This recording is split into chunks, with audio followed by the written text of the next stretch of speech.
Chapter 15, probability rules.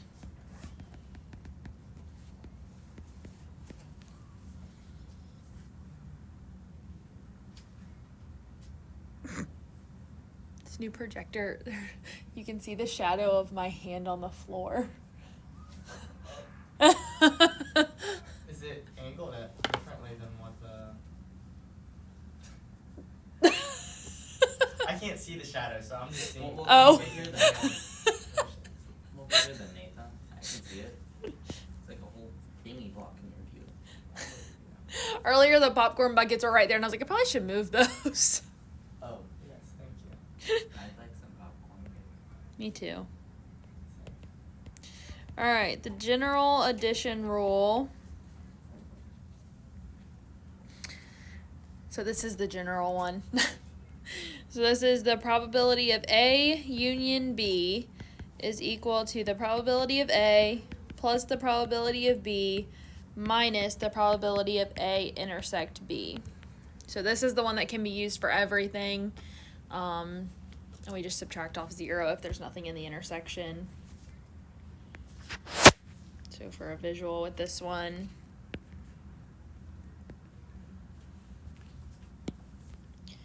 we have A, we have B, and we have A intersect B.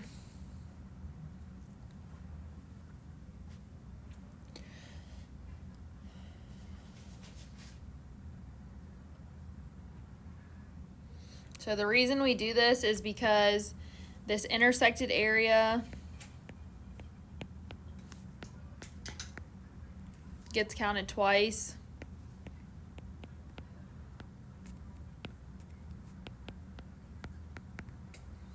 So we need to subtract it once.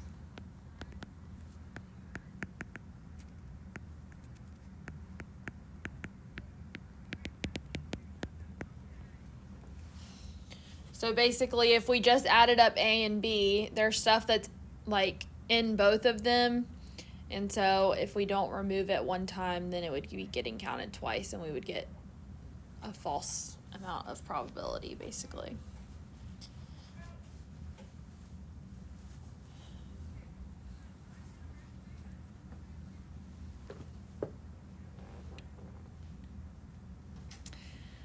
All right, so a Venn diagram example.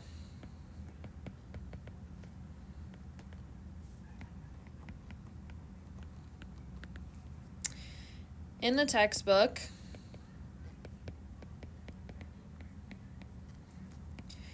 %48 of the pages have data displayed, meaning some kind of chart, graph, table, etc. 27% had an equation.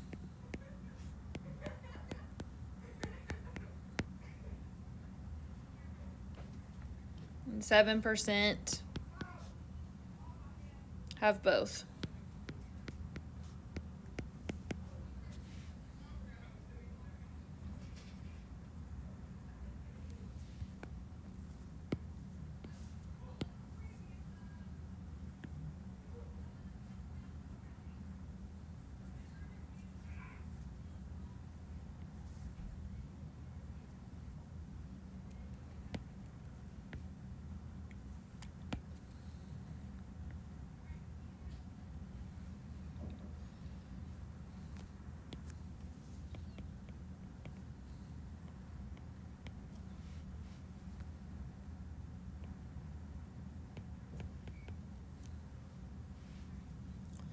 All right, so I'm setting up a Venn diagram. So I've got two circles that overlap. So the left one is data, the right one is equation, and the middle part is the ones that have both.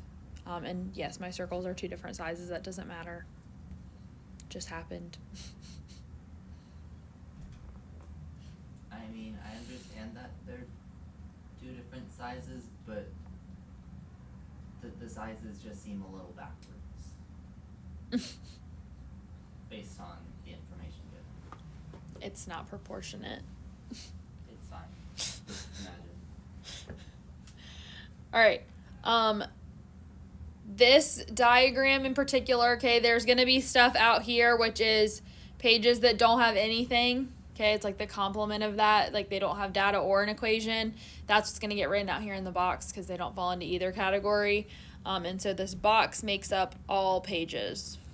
So when we're all said and done, we're putting decimals in here. So this should come out to be equal to 1 when it's all said and done. So we need decimals. Now, the temptation for people is to start putting in 0.48 for data, 0.27 for equations, and then 0.7 for both. Okay, but that's not the case. All right, 0.7 for both is accurate, so that's going to go, or 0.07, sorry. 0.07 is going in there.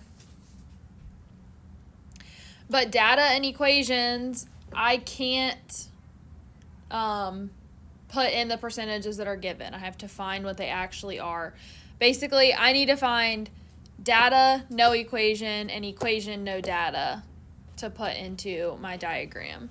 So, pages with data, no equation is going to be 0.48 minus 0.7, which is going to be I keep saying 0.7, 0.07.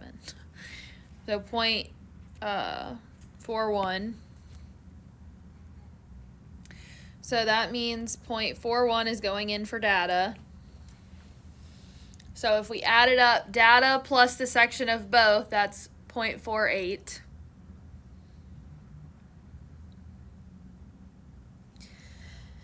Then pages with equation, no data, we would do 0.27 minus 0.07, which is 0.20. And so if we add up equation plus the intersection of that, we would have 0.27.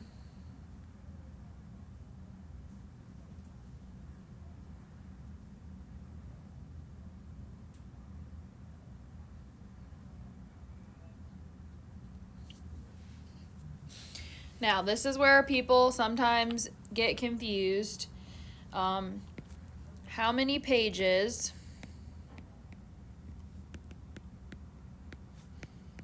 have an equation or data? Okay, so this is the probability of equation union with data. Now, this is where I'm going to caution you. If you have already done the work that we did, you need to just add up these numbers in the Venn diagram. But let's say you didn't draw the Venn diagram. Then what you need to do is do the probability of equation, which is the probability that was given up here, plus the probability of data. I wrote those backwards, but it doesn't matter. Again, from up here, minus the probability of both, okay, which is the intersection of the two. And so that's going to be 0.27 plus 0.48 minus 0.07. Okay, so ignore the Venn diagram. We added up the stuff, the individual, and we subtracted off the both part one time because otherwise it's getting counted twice. Okay, so this would end up giving us 0.68. Okay, so if we use the original information, this is what we would have to do. Okay, if we're going to use the Venn diagram,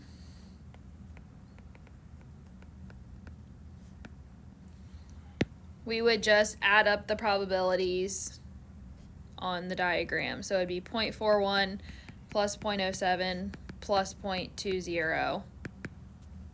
And that would give you 0.68. So if you're going to use the formula, we're disregarding the Venn diagram because otherwise you're going to end up getting the wrong answer. So it's a way to check it. If you do it by the general formula here, then you can do it that way, and then you can check it by using your Venn diagram and making sure you get the same answer for both, and it'll make more sense the more that we do, obviously.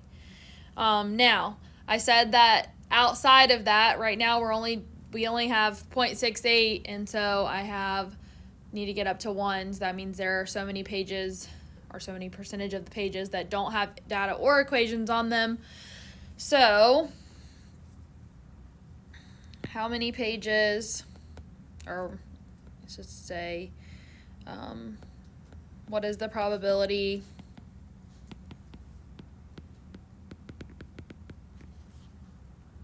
a page doesn't have data or an equation?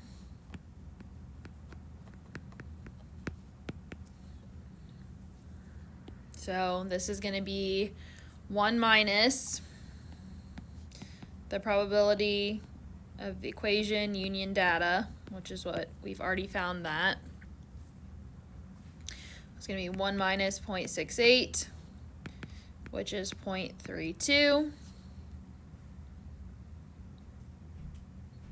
And we take that and we put that up here outside. And so that's the probability that it doesn't have either.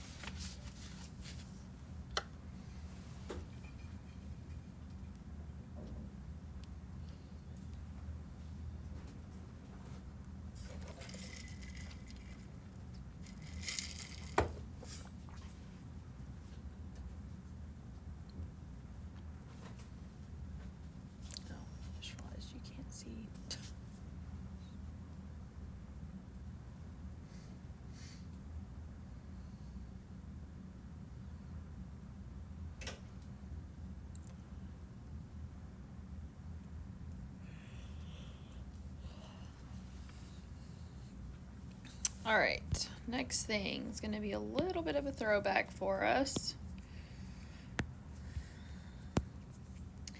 Contingency tables and conditional probability.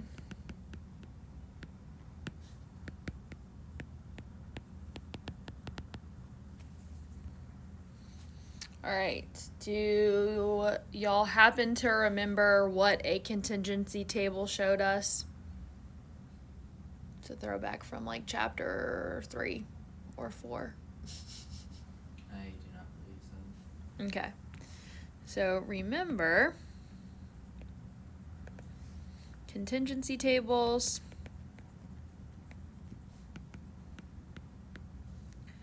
showed relative frequencies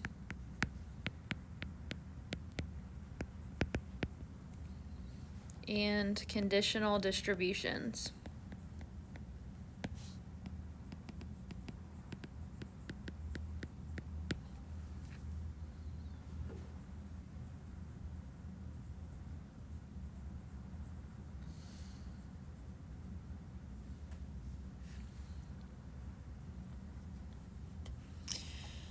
This next thing, the conditional probabilities, is probably one of the harder concepts for people to grasp in terms of the formula and understanding what they're supposed to put. So just know that that one might take a little more time for it to stick in your brain. A conditional probability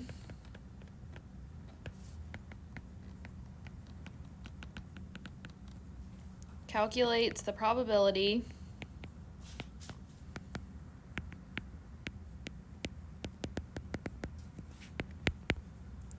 of an event occurring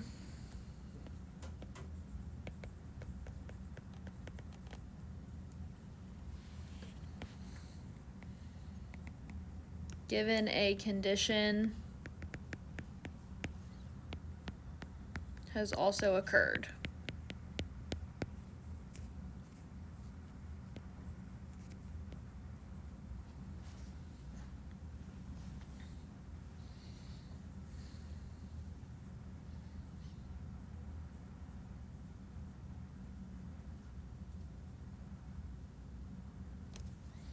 So the formula for this is the probability of B given A. So this line is saying given. So in terms of words, this would be the probability of B given that A has occurred.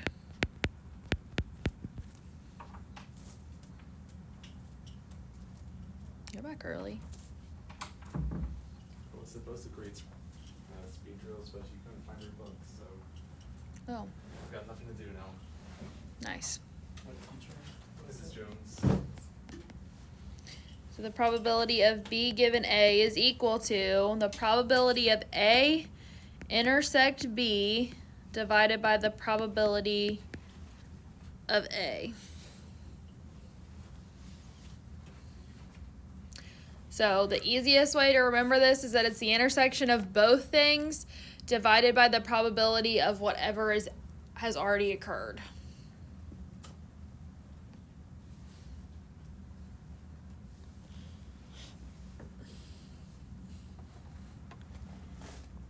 All right, I'm gonna draw a table and I'm gonna let y'all get that, and then we'll go through and look at some examples of this with it. How many lines do we need for the table? The table is 4 rows, 5 columns, and then there's, I mean, a decent amount of math that comes with it, so depending on if you want your table with the math. Would 7 lines be enough? I mean, no. Okay.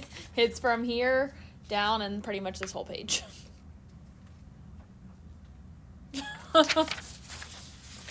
But, I mean, you could do at least this. I mean, if you get this part on there, then, I don't know. Up to you. I mean, it just doesn't look right with all that empty space at the bottom. It's up to you. It's your notes.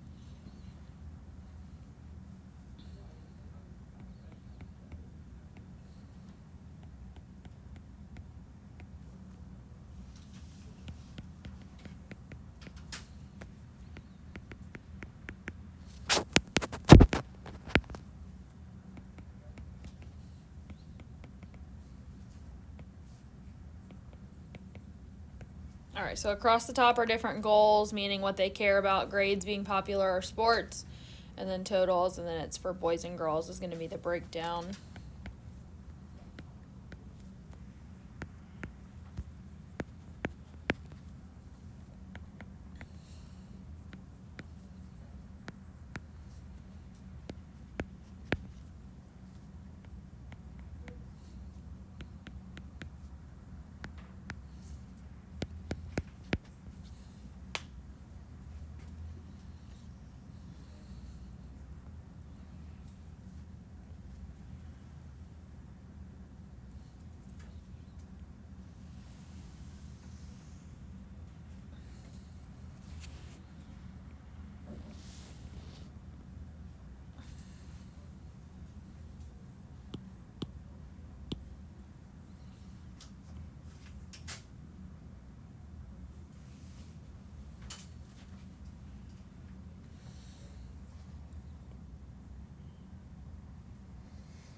bothering me.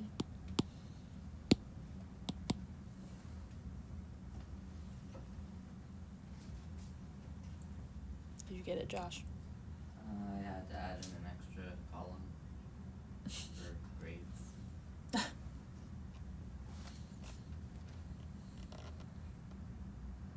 Aerial flood watch. Love that. Okay, so we're going to look at some general probabilities to go with this first.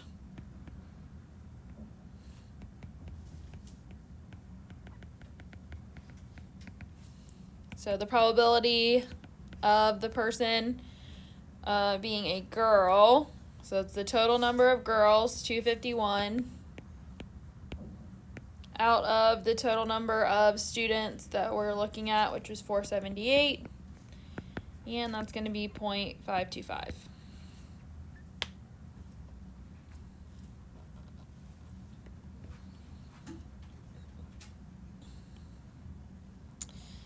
If we wanted the probability that they care about sports,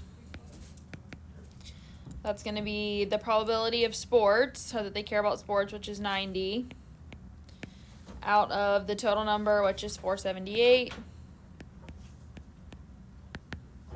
And that's going to be 0.188.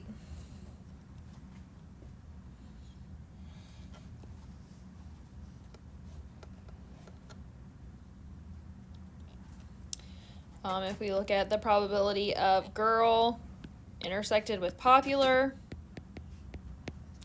then we're looking at the spot that's girl and popular at the same time, which is 91, out of the total number, which is 478, and that's going to be 0.190.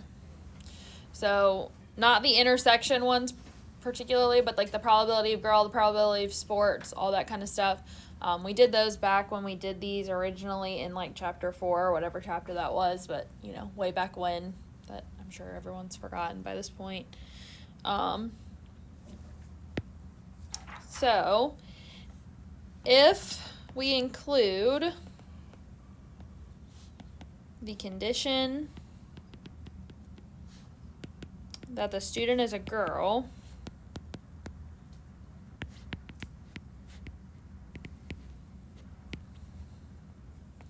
we are dealing with conditional probability.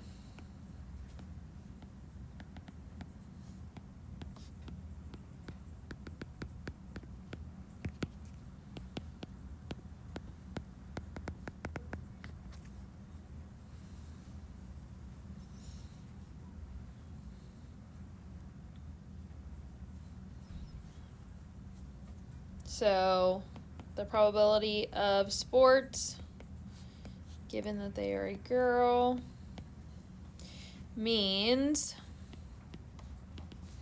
what is the probability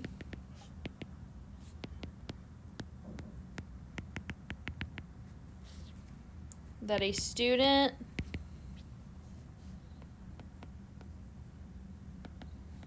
wants to excel at sports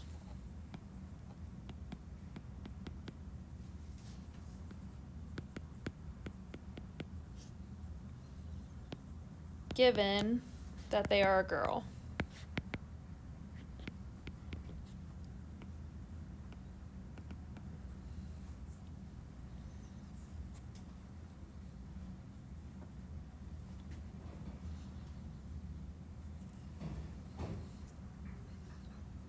So mathematically, the probability of sports, given that it's a girl, is going to be the intersection of the two things. So that's going to be the probability of sports intersected with girl over, it's always the probability of what comes after that line, so the probability of a girl. So sports intersected with girl is 30 over the probability of a girl is 251.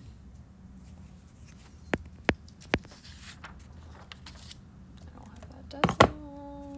It is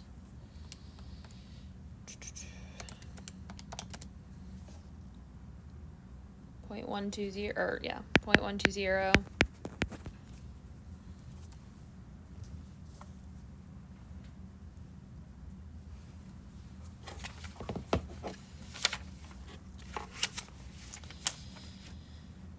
Now, what if I reverse it?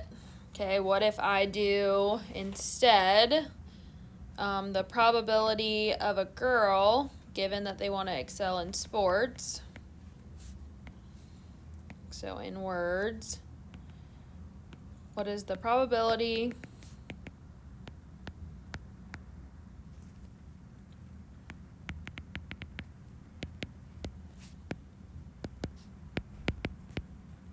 that a student is a girl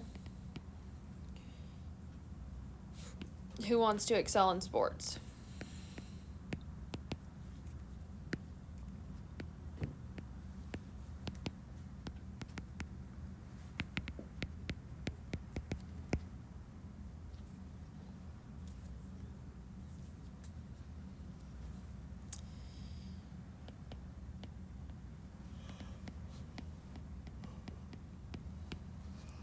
So this is equal to the probability of sports, or well, I'm going to do it. I'm going to flip it. The probability of a girl intersected with sports. I usually try to write them in the same order that they're written here, just for consistency's sake, but it doesn't matter which one you write where. Over, again, it's the probability of the second thing, so the probability of sports, and this is what's changing it from the first one. So the probability of sports intersected with girl is going to stay the same. It's still going to be 30. Doesn't matter which one comes first. But now we're looking at the probability of the students that want to excel in sports. And that would be 90. So 30 out of 90. And it should come out to like 0.3, I think. Yeah, 0.3 repeating. So I'm just going to do 0.333.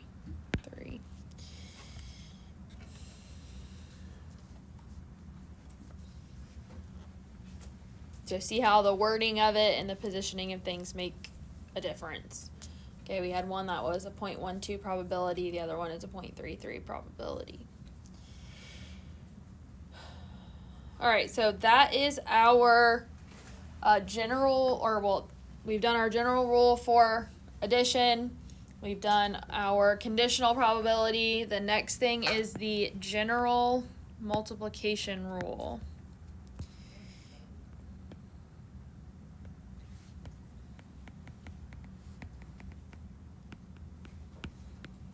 And we'll come back to this example with this in just a second. It does not require independence.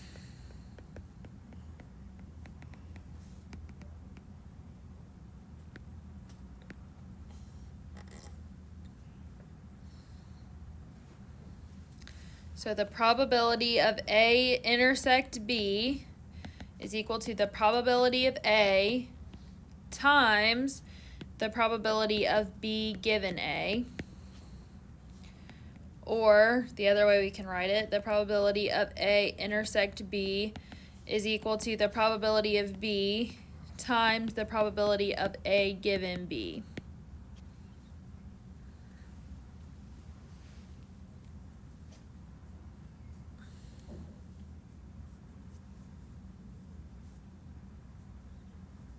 So if you look at this, you could divide by the probability of A on both sides and get the probability of A intersect B divided by the probability of A is equal to the probability of B given A, which was our conditional probability formula. Okay, so that's where that's coming from. So if you remember one of them, you can get the other one just by having that little bit of information. All right, now with independence,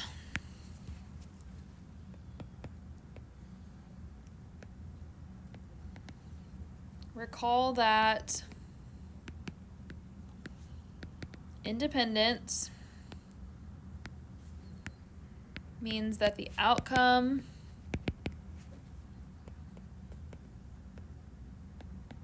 of one event does not influence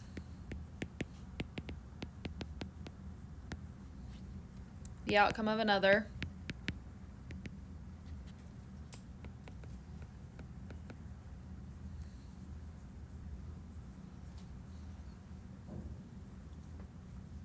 So now we're going to actually get that formal definition that I had mentioned at one point, but you probably don't remember. I just said that we were going to eventually get one. Events A and B are independent if the probability of A is equal to the probability of A given B. Okay, or we could write the probability of B is equal to the probability of B given A. So either way works, but they're not like interchangeable or something. Can't be like the probability of A is equal to the probability of B given A. It doesn't work that way. It has to match up. So for independence, it's the first thing in the conditional probability has to be equal to its original. And that basically is just showing you that given that B already happened, A didn't change. Essentially.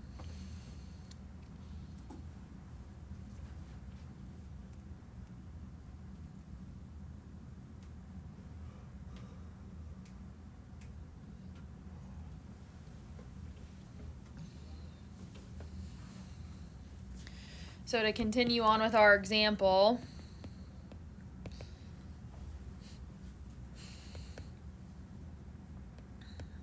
are good grades,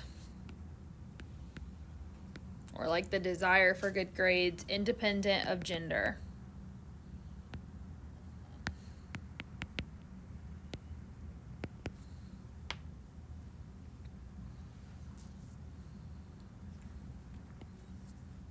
So there's basically two different ways we can check this. It doesn't really matter. Whoa, what just happened?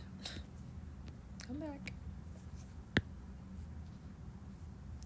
So the probability of grades, given that they are a girl, is equal to the probability of grades. This is one way we can do it. So the probability of grades, given that they are a girl, would be the probability of the intersection of those two things. So if grades intersected with girl should be equal to the probability of grades. Oh wait, I missed a. This is supposed to be divided by the probability of girl. So the intersection of grades and girl is 130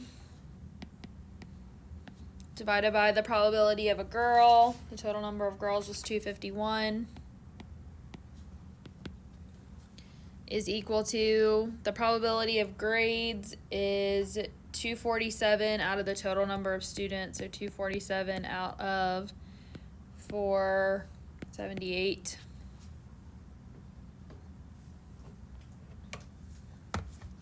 So then you would just find each of those individually. So 130 divided by 251 is 0.52. And 247 divided by 478 is 0.52. Now, we're mainly looking that those first two or three decimal points are the same. As long as they are the same, then we can say they are independent. Okay, so these are equal, so grades are independent of gender.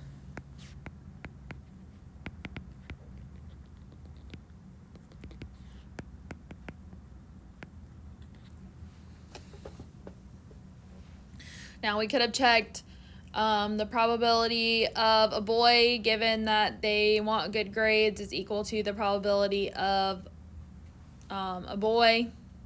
Could have also checked it that way.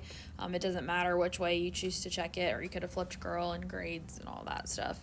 That's just one of the methods that we could have used to check it. But as long as they're equal, then they are independent.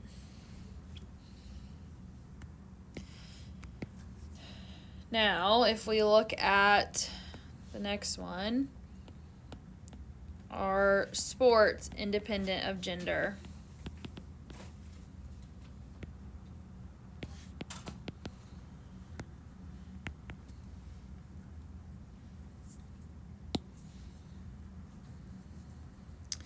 So the probability of sports, given that they are a boy, let's do boy this time, is equal to the probability of sports. So this is going to be the probability of sports intersected with boy over the probability of a boy is equal to the probability of sports.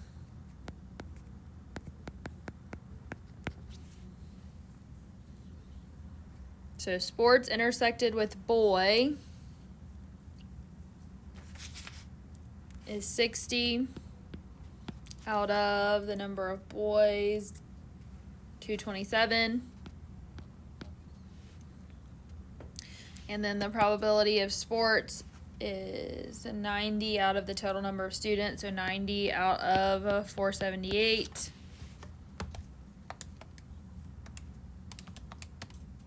So this is 0.264 is equal to 90 divided by 478.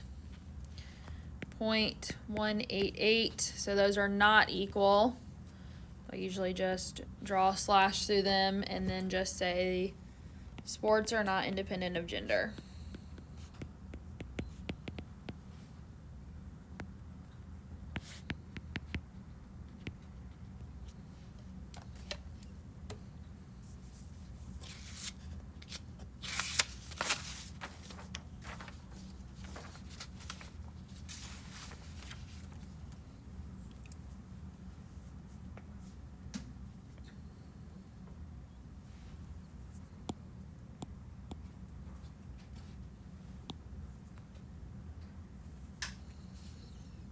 All right, the last thing, or well, it's kind of two things, but it goes together. Independent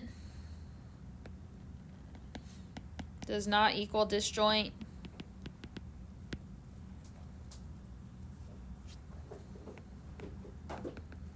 If events are mutually exclusive,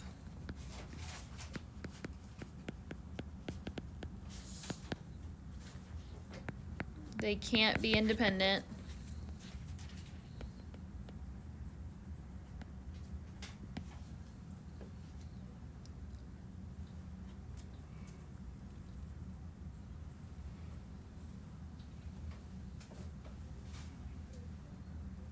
And then use probabilities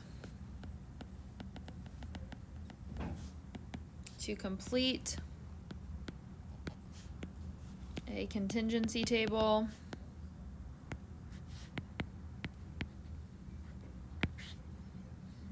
Identify if the given data represents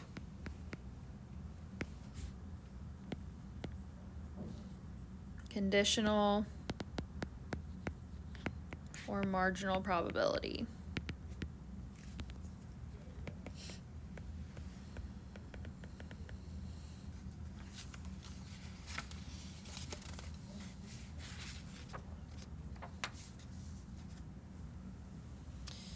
So we're going to look at another example tomorrow with one more little like note thing in there, and then a like longer example, but that's where we're going to stop for today because that's where I told them we would stop and we don't have enough time to get through the rest of it.